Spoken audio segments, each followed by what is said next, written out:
আপনারা নিশ্চয়ই অনেক মানুষকে লক্ষ্য করেছেন। অনেকেই বসে বসে অজান্তেই নিজের পা নাড়াতে থাকে, বারবার শেক করতে থাকে। এটা দেখতে খুব সাধারণ একটা হ্যাবিটস মনে হলেও এর পেছনে একটা ডিপ রিজন আছে।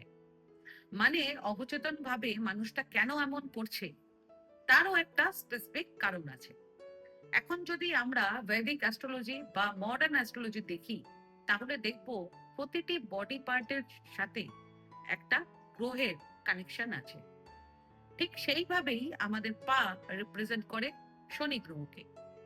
আর শনি সিগনিফাই করে আমাদের 10th হাউস, 11th হাউস এবং 12th হাউস, অর্থাৎ কর্ম, লাভ এবং ক্ষতি।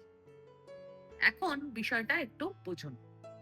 আপনি যখন বসে বসে নিজের পা নাড়াচ্ছেন, তখন অজান্তেই আপনি আপনার লাভ ভাবকে ডিস্টার্ব করছেন এবং নিজের লাইফেও ইনস্টেবিলিটিকে আমন্ত্রণ করছেন।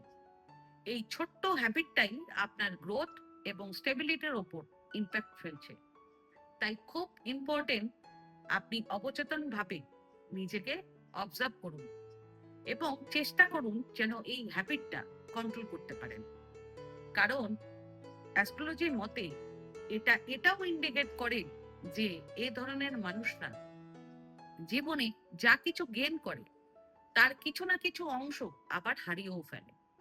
সো বি মাইন্ডফুল, নিজের ছোট ছোট হ্যাবিটস এর দিকেও অ্যাটেনশন দিন, কারণ এগুলোই ধীরে ধীরে আপনার ডেস্টিনিকে গঠন করে।